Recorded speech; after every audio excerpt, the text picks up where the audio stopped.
So good morning या कहूँ good evening everyone. You are welcome to my YouTube channel. ये Destiny Brought Us Together का part 9 है. So let's begin. Noemie उस crown को पहन लेती है. गॉड एडोस ने एक तरह से नोएमी के शरीर को अपना वेसल बना लिया होता है. वो बोलती है, ओलैक, क्या तुम अब भी नहीं समझ पाए? ये नोएमी के भेष में एडोस की मेमोरी बोल रही होती है.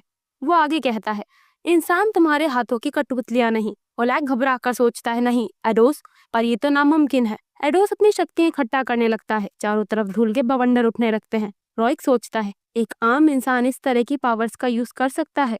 पियरे नोएमी को देखकर बोलता है, मुझे कोई आइडिया नहीं कि यहाँ ये सब क्या हो रहा है, पर हाँ, क्या यही वजह थी कि तुम उस क्राउन को ढूंढने के पीछे इतना बेचैन थे? टाइसन चिल्लाते हैं, एडोस ने उसे अपना वेसल बना लिया है. यहाँ हमें बॉस से पता चलता है कि एडोस एक प्राचीन गॉड है जो ओलैक के हाथों मारा गया था. मरने पर एडोस ने अपनी हड्डियों को डिवाइन पावर से भर दिया और लंबे समय तक टाइसन लोगों की रक्षा की. केवल उसके चुने गए लोग ही हड्डियों से बने इस क्राउन का इस्तेमाल करके उसकी शक्तियों को यूज कर सकते हैं. ये हड्डियां अपने मालिक का साथ तब तक देंगी जब तक कि टूटकर बिखर ना जाए. और इस क्राउन को कभी भी ऐसे इंसान के सर पर नहीं रखा जा सकता जो टाइसन को नुकसान पहुंचाने का इरादा रखता हो. बॉस ऑर्डर देता है, ये हमारी गॉड की इच्छा है. हमें एडोस और उसके वेसल का साथ देना होगा. ओलैक अपना हथियार निकालकर बोलता है, नहीं, तुम कहीं नहीं भाग पाओगे. इस बार मैं एडोस को जड़ से खत्म कर दूंगा. वो उसकी ओर अपना हथियार फेंकता है पर कोई फायदा नहीं होता. वो हथियार टूटकर चकनाचूर हो जाता है. एडोस वापस से उसी हथियार को अपनी पावर से ओलैक की ओर फेंकता है. वो बोलता है, ओलैक, तुम परफेक्ट नहीं हो और ना ही तुम कभी बन सकते हो. आखिर में तुम्हें उस सब का हिसाब देना होगा जो तुमने किया है. ये शब्द एडोस ने मरते समय ओलैक से कहा था. एडोस का भाला ओलैक के शरीर से आर पार निकल जाता है और उसकी बॉडी टुकड़ों में टूटने लगती है. ओलैक बोलता है, कमीने एडोस, मरने के बाद भी तुम मुझे इरिटेट कर रहे हो. नोएमी, तुम मेरी पत्नी जरूर बनोगी. ये गॉड की कभी ना बदलने वाली भविष्यवाणी है. मैं तुम्हें ये सिखाने दोबारा आऊंगा माई वाइफ. तब तक तुम ये समझ जाओगी कि तुम एक गॉड की इच्छा के खिलाफ कभी नहीं जा सकती.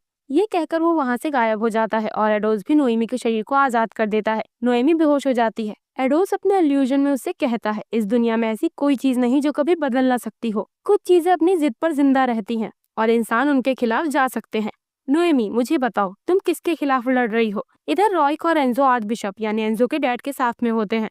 आर्च बिशप कहता है, तुमने ना केवल नोएमी को अपने हाथ से निकल जाने दिया, बल्कि तुम तो उस क्राउन को उन सिनर्स के हाथों में सौंप आए.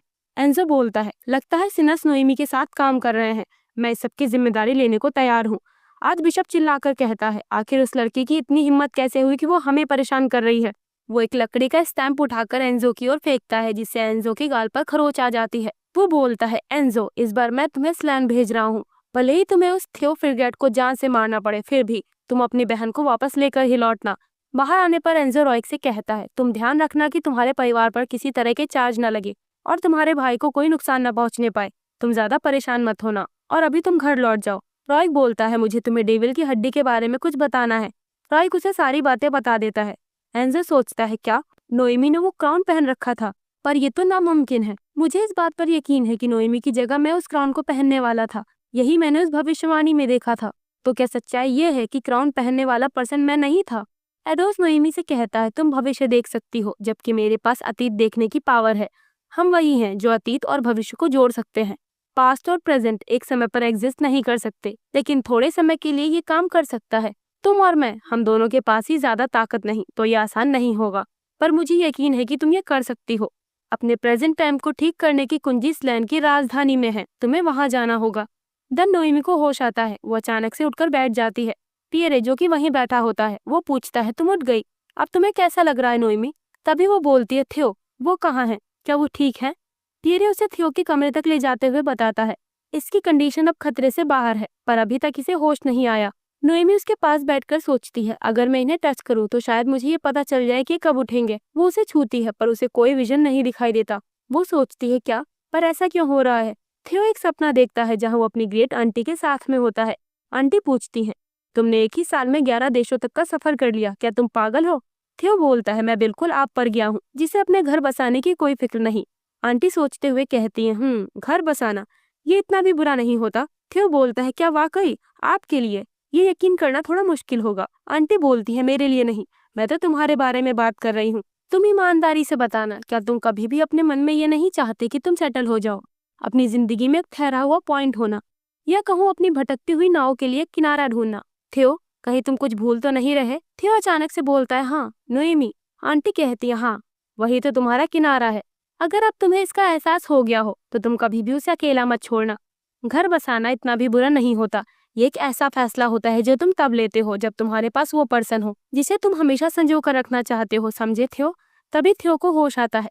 नोएमी ने उसका हाथ थाम रखा होता है। वो उसका हाथ पकड़कर बोलता है, मैंने तुम्हें पा लिया।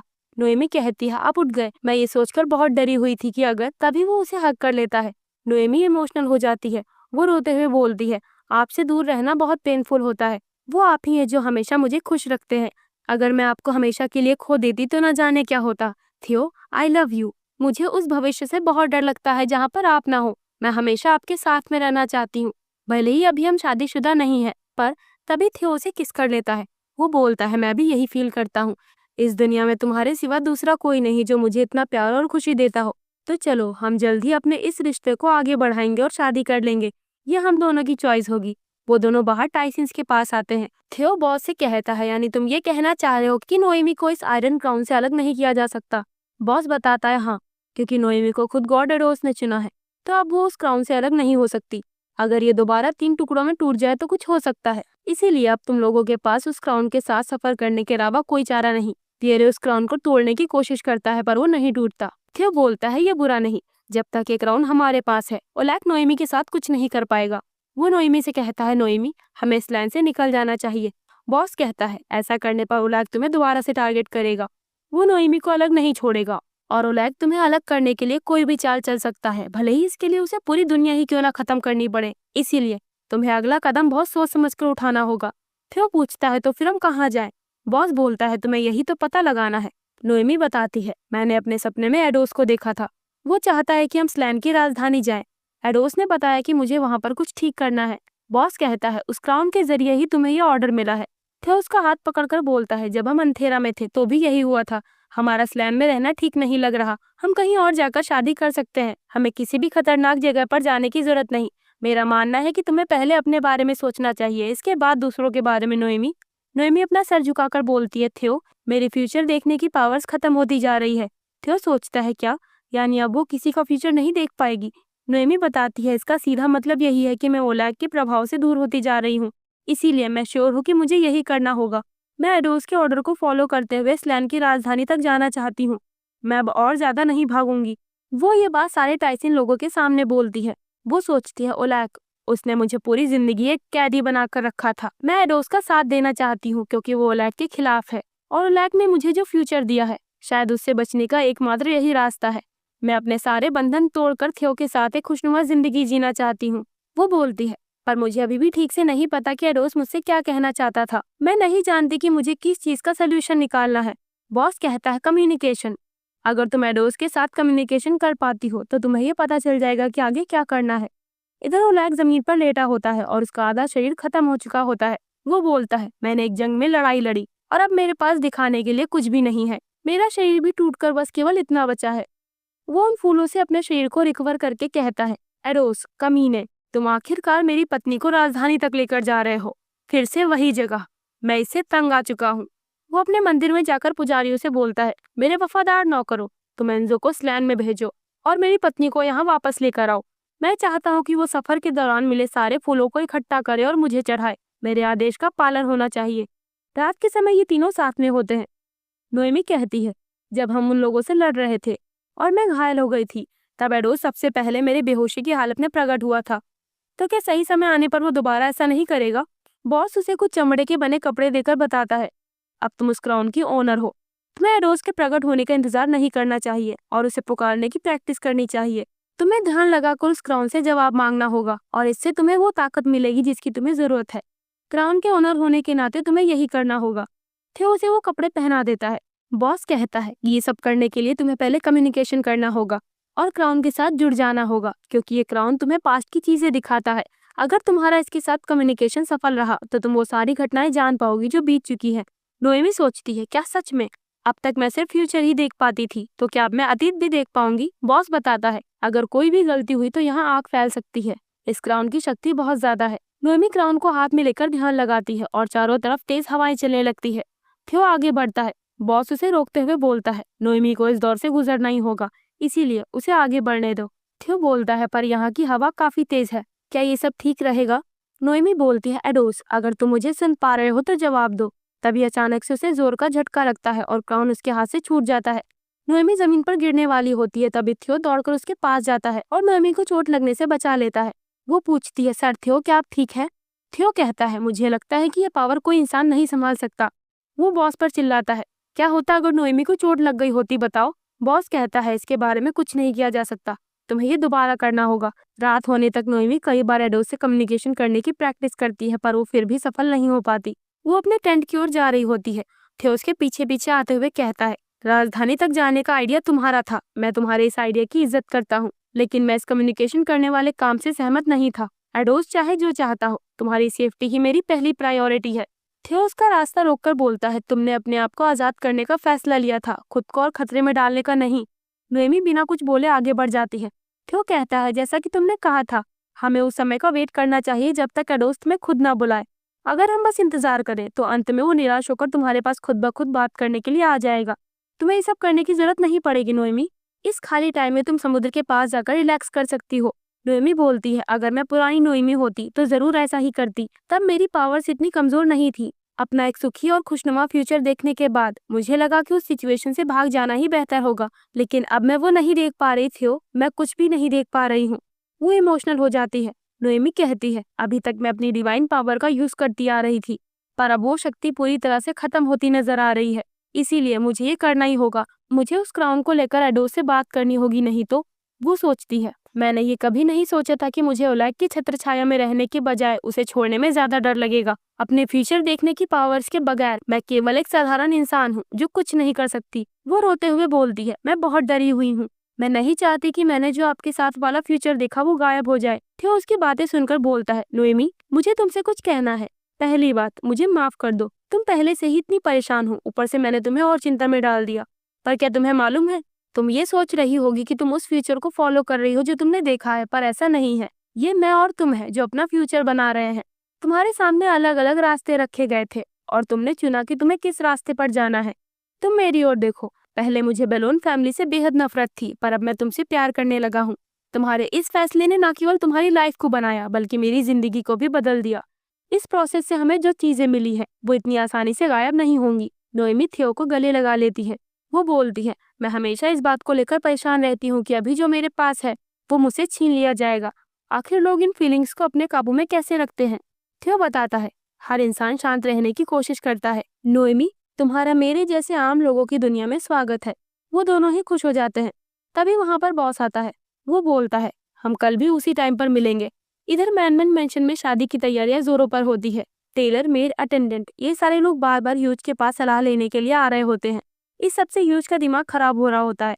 वो सोचता है, मुझे उनके साथ में जाने की जिद करनी चाहिए थी। कुछ दिन पहले एंजो ह्यूज को बताने आया था कि वो स्लैन जा रहा है और वहां के राजा से मिलकर बात करेगा। ये सुनकर ह्यूज बोलता है, इसके लिए तो तुम्हें किसी रॉयल फैमिली के मेंबर की जरूरत होगी, है ना? तो चलो मैं तुम्हारे साथ में चलता हूँ। एंजो बोलता है, नहीं, इसकी जरूरत नहीं, आपको यहाँ बहुत काम होगा, आपको यहीं रहकर सारे काम संभालने होंगे। अब प्रेजेंट में वो सोच रहा होता है, मैं ये बात समझता हूँ कि इस रिश्ते को बनाए रखने के लिए फ्रीगैट परिवार से शादी करना जरूरी है, पर मुझे तो यकीन नहीं हो रहा कि एक छोटी सी शादी के लिए इतना कुछ करना होता है। ह्यूज मेड और अटेंडेंट को ऑर्डर देता है, तुम पहले टाइप की सिल्क का यूज करो, तुम सिसिलिया के फेवरेट फूल मैग्नोलिया का इस्तेमाल करो, और जहाँ तक ड्रेस की बात है, इसके लिए उसकी खुद की चॉइस जरूरी है। तो ह्यूज की बहन जिसकी शादी रॉयक से होने वाली है, उसका नाम सिसिलिया है। इधर सारे लोग सिसिलिया को ढूंढ रहे होते हैं, पर वो कहीं नहीं मिलती, बल्कि वो तो मेंशन की दीवार पर चढ़ते हुए कह रही होती है, एक समझौते वाली शादी, माई फुट, क्या मैं कोई सामान हूँ जिसे खरीदा और बेचा जा सकता है? क्या मुझे मेरे भाई के फायदे के लिए इस तरह से बेचना भला सही है? नहीं, मैं ऐसा नहीं होने दूंगी। मैं बॉर्डर की ओर चली जाती हूँ ताकि मेरा फियांसे किसी दूसरी लड़की से शादी कर सके। अगर मुझे किसी की पत्नी बनकर ही रहना है तो इसके बजाय मैं पूरी दुनिया घूमना ज्यादा पसंद करूंगी। उसे किसी के आने की आहट होती है। ये रॉयक होता है। सिसिलिया उसे देखती ही रह जाती है। वो दोनों एक दूसरे को देख रहे होते हैं। वो सोचती है ये कितना हैंडसम है, तभी उसका हाथ फिसलता है और वो नीचे गिरने वाली होती है। तभी रॉयक दौड़कर उसे कैच कर लेता है। सिसिलिया को थोड़ी देर कुछ समझ नहीं आता, तभी वो झटके से खुद को दूर कर लेती है। वो बोलती है, तुम कौन हो और यहाँ पर कैसे आए? ये जगह रॉयल फैमिली के लोगों के लिए है। रॉयक पूछता है, तो फिर आप शाही परिवार की दीवार पर चढ़कर क्या कर रही थी? सिसिलिया बोलती है, ये इसलिए क्योंकि ये मेरा घर है, चाहे मैं इसकी दीवार पर चढ़ूं या इसे तोड़ डालूं, इससे आपको क्या? रॉयक बोलता है, आपका घर? वो अपना सर झुकाकर कहता है, ग्रीटिंग्स माय लेडी, मेरा नाम रॉयक फिरग्रैड है। सिसिलिया बोलती है, क्या आप ही रॉयक फिरग्रैड हो? यानी आपकी फैमिली को ही उलैक के मंदिर ने अलग कर रखा है ना? वो रॉयक को घूरते हुए सोचती है, तो यही मेरे फियांसे हैं। ये लंबे हैं, स्ट्रॉन्ग है, स्मार्ट है और तो और काफी हैंडसम भी है। वो बोलती है, तो मिस्टर, क्या आप यहाँ मुझसे मिलने आए हैं? वो अपने मन में बोलती है, मैं पक्का इन्हीं से शादी करूंगी। इधर रात के समय नोएमी एडोस से कम्युनिकेशन करने की प्रैक्टिस कर रही होती है। इस बार वो अपना पूरा जोर लगा देती है। एक तेज रोशनी चमकती है और नोएमी के पीछे एडोस की शैडो आ जाती है। वैसे इस शैडो में एडोस काफी हैंडसम और अडल्ट लग रहा होता है। बॉस उसे देखकर चिल्लाता है, क्या तुमने देखा?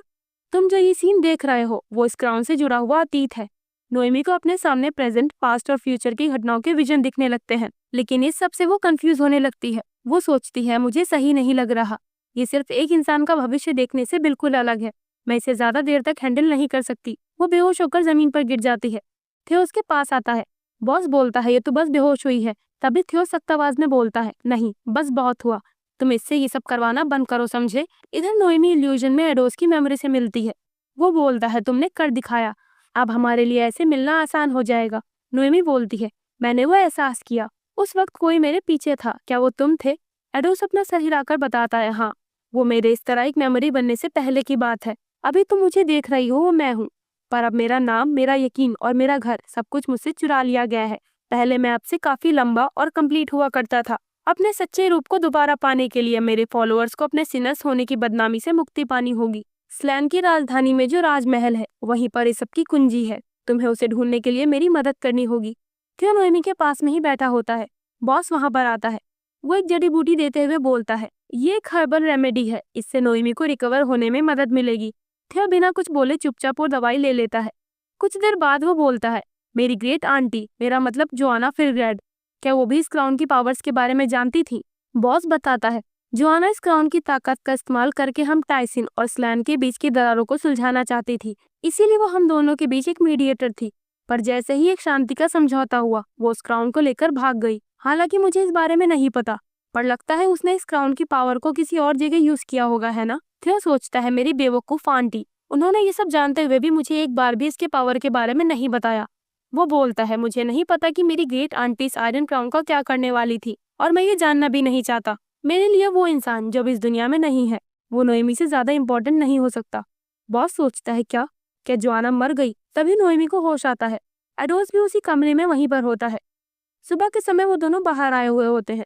एडोस भी वहीं पर होता है। नोएमी थियो से कहती है, सिर्फ हम दोनों ही एडोस को देख पा रहे हैं ना? उसने मुझसे कहा था कि अब से हमारा मिलना आसान हो जाएगा, शायद उसका यही मतलब था। एडोस उन्हें देखकर कुछ कहने चलता है, पर उसके गले से कोई आवाज बाहर नहीं आ पा रही होती है। थियो और नोएमी के अलावा वहाँ कोई भी एडोस को नहीं देख पा रहा होता। थियो कहता है, हम इसे देख सकते हैं, पर लगता है उससे बात करने के लिए हमें और कुछ भी करना पड़ेगा। रात के समय नोएमी एक बार फिर क्राउन को लेकर ध्यान लगाती है। इस बार एडोस थोड़ी ही देर में नोएमी के पीछे आकर उसे पकड़ लेता है। थियो उसे नोएमी के इतना करीब होते देखकर सोचता है, ये क्या क्या हर बार कम्युनिकेट करने के लिए इसे ये करना जरूरी है? क्या एडोस को वाकई ये सब करना पड़ रहा है? उसे नोएमी को एडोस के साथ देखकर अच्छा नहीं लग रहा होता।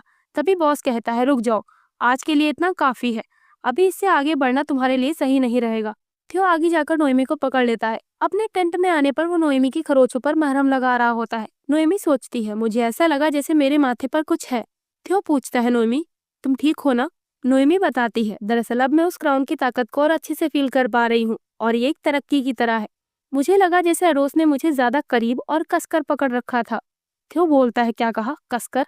वो एक्साइटेड होकर बोलती है, हाँ, आपको क्या लगता है कि आगे क्या होगा? वो वहां से जाते हुए कहती है, मैं इस बारे में जाकर बॉस से पूछती हूँ। थियो गुस्से से बोलता है, ज्यादा करीब और कसकर? हाँ, कमीने एडोस। वो लकड़ी काट कर अपना गुस्सा निकाल रहा होता है। प्रोमे उसे देखकर बोलती है, इसे क्या हुआ? पियरे बोलता है, ये लड़का लगता है अपनी पत्नी की बहुत केयर करता है और इसी वजह से उसके लिए लकड़ी काट रहा है। मैं तुम्हें बता सकता हूँ, ये पूरी तरह से नोएमी के प्यार में है। प्रोमे सोचती है, मुझे नहीं लगता कि सबके लिए ये टाइम सही है। वो थियो के पास जाकर उसे उंगली करते हुए बोलता है, अरे अरे, क्या तुम ये सब अपनी प्यारी वाइफ के लिए कर रहे हो? वैसे भी नोएमी इतने समय से काफी मेहनत कर रही है। थियो का दिमाग पहले ही एडोस की वजह से खराब होता है, ऊपर से पियरे आग में घी डाले पहुंच जाता है। थियो अपना गुस्सा उसी पर निकालने लगता है। प्रोमे वहां से जाते हुए सोचती है, ये अब भी उतनी ही परेशानियां खड़ी करते हैं, मुझे क्या करना, मैं इनके बवाल में नहीं पड़ने वाली। दिन अब सारे टाइसिन्स के साथ थियो, नोएमी और पियरे स्लैन की राजधानी पहुंच जाते हैं। लोग उन सिनर्स को गौर से देख रहे होते हैं, हालांकि इन सभी ने लंबे कपड़े से खुद को ढक रखा होता है। पियरे उन सबका रास्ता लीड कर रहा होता है। इसमें कापी का दिया हुआ लॉकेट उसके काफी काम आ रहा होता है। उस लॉकेट को देखते ही लोग उसे रास्ता बताकर भाग जा रहे होते हैं। एक लड़की उनका रास्ता रोककर बोलती है, अगर तुम्हें यहाँ से गुजरना है तो इसके लिए पे करना होगा। क्या इस रास्ते पर आने से पहले तुम्हें ये बात नहीं मालूम थी? हाँ, थियो पियरे से कहता है, देखा, मैंने तुमसे कहा था ना कि हमें दूसरे रास्ते से जाना चाहिए। पियरे बोलता है, मुझे नहीं पता था कि ये लोग इस तरह से यहाँ मिल जाएंगे। मैंने इन पैसे के भूखे लोगों के बारे में सुना था जो कि राजधानी में रहते हैं। वैसे ही लड़की हमारी कापी होती है। वो अपने ऊपर से लबादा हटाकर बोलती है, तुमने सही कहा मिस्टर पियरे, पर मुझे खूबसूरती से भी उतना ही प्यार है जितना पैसों से है। तुम सारे लोग मुझे अपनी सुंदरता से पे करोगे, खासकर तुम जो बिल्कुल मेरे पेट खरगोश की तरह लगती हो।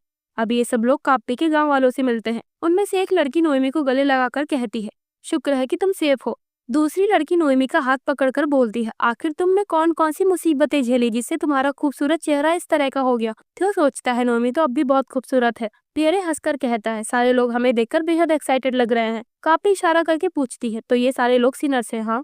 पियरे बताता है, नहीं, ये लोग टाइसन है। कापी कहती है, ये तो वही है ना जिन्होंने तुम्हारे दोस्तों को किडनैप कर लिया था? वो कहता है, इसके पीछे पूरी कहानी है।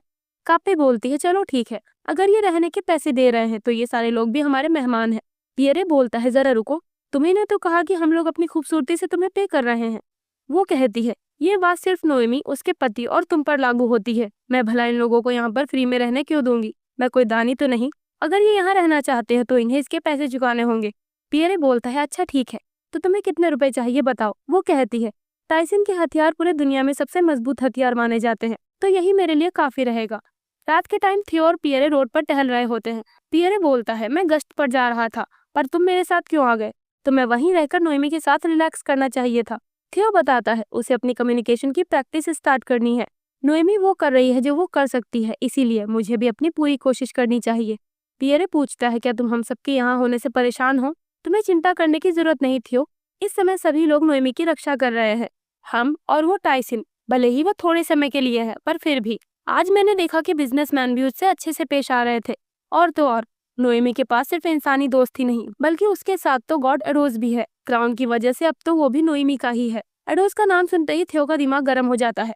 वो दीवार पर एक जोर का मुक्का मारकर बोलता है, जरा मुझे ठीक से समझाना, एडोस नोएमी का क्यों है? पियरे घबराकर बोलता है, अच्छा, क्या ऐसी बात है? तो फिर नोएमी उसकी होगी। थियो गुस्से से बोलता है, क्या बोला तुमने? नोएमी एडोस की है, नोएमी किसी की नहीं है, समझे? वो कहता है, ठीक है, मैंने गलती से बोल दिया, मुझे माफ करना। उन दोनों की नजर पड़ती है, राजमहल के अंदर बर्फ ले जाई जा रही होती है। थियो बोलता है, ये तो बर्फ है, लगता है ये लोग इसे राजमहल की ओर ले जा रहे हैं। आखिर उन्हें इतनी सारी बर्फ की क्या जरूरत होगी, और ये लोग आधी रात में इसे वहाँ क्यों ले जा रहे हैं? इधर वो लड़कियां नोएमी को नहलाते हुए कहती है, चलो हम तुम्हें दोबारा से खूबसूरत बना देते हैं। नोएमी पूछती है, क्या मैं इतनी बुरी लग रही हूँ? वो लड़की बोलती है, नहीं, तुम तो सुंदर हो। फिर भी क्या तुम अपने पति को झटका देना नहीं चाहोगी? तुम लोग इतने दिनों तक टाइसन के साथ रह रहे थे, जरूर तुम्हें और थियो को साथ में स्पेंड करने के लिए जरा भी टाइम नहीं मिला होगा। ये नए कपल के लिए बिल्कुल सही नहीं। हम तुम्हें आज और भी ज्यादा सुंदर बनाएंगे, तब तुम इसका फायदा देखना नोएमी। वो लड़की दूसरी लड़की से पूछती है, क्या सब कुछ तैयार है? वो लड़की थम्स अप करके कहती है, हाँ बिल्कुल। अब पियरे और थियो वापस आ जाते हैं। पियरे बोलता है, सुबह होने पर मैं इसके बारे में पता करूंगा, तुम जाकर रेस्ट करो थियो। थियो सोचता है, बर्फ का राजमहल में ले जाया जाना, ये कोई बड़ी बात नहीं होगी। उसके कमरे के बाहर वही लड़कियां खड़ी होती हैं। वो थियो को घूरते हुए बोलती हैं, क्या तुम अपने रूम में जा रहे हो? हाँ, नोएमी पहले से ही वहाँ है, तुम जा सकते हो। All the best and good luck. वो सोचता है, ये लोग इस तरह से बर्ताव क्यों कर रहे हैं? क्या ये सारे अजनबी आदमियों के साथ ऐसे ही पेश आते हैं? खैर छोड़ोगी। वो अपने कमरे के अंदर जाते हुए बोलता है, नोएमी, क्या तुमने डिनर कर लिया? तभी उसकी नजर नोएमी पर पड़ती है। उसने एक सुंदर सा लहंगा पहन रखा होता है और पोनीटेल बनाई होती है। ये सब उन लड़कियों की कलाकारी होती है। थियो उसे एक तक देखता ही रह जाता है। नोएमी बोलती है, थियो, उन लोगों ने कहा कि ये स्टाइल आजकल यहाँ काफी पॉपुलर है, क्या आपने पहले कभी इसे देखा है? थियो कोई रिस्पॉन्स नहीं देता। नोएमी पास जाकर बोलती है, थियो, क्या ये मुझ पर अच्छा नहीं लग रहा? आपको क्या हुआ, आप कुछ बोल क्यों नहीं रहे? वो उसके सीने पर हाथ रखती है। उसे एहसास होता है कि थियो का दिल तेजी से धड़क रहा होता है।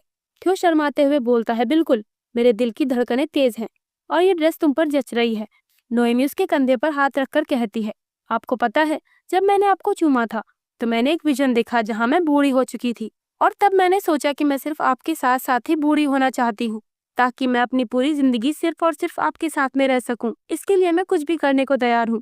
थियो ब्लश करने लगता है। नोएमी बोलती है, इसीलिए मुझे अपने साथ यहाँ लाने के लिए और मेरे फैसले की इज्जत करने के लिए मैं आपको एक बार फिर से पूरी दिल से शुक्रिया कहना चाहती थी। वो पूछता है, क्या आप तुम खुश हो? नोएमी कहती है, हाँ, हर दिन। पर ऐसे और भी लोग हैं जिनके मैं आभारी हूँ, जैसे सर पियर है, कापी और उसके गांव वाले, और इसमें टाइसन्स भी शामिल है। और हाँ, मैं गॉड एडोस को कैसे भूल सकती हूँ। तो यहाँ पर थियो को एक बार फिर से एडोस का नाम सुनने को मिलता है, जिसका नाम सुनकर वो पक गया है। तभी थियो आगे बढ़कर नोएमी को किस कर लेता है और इसी के साथ ये पार्ट भी यहाँ पर एंड हो जाता है।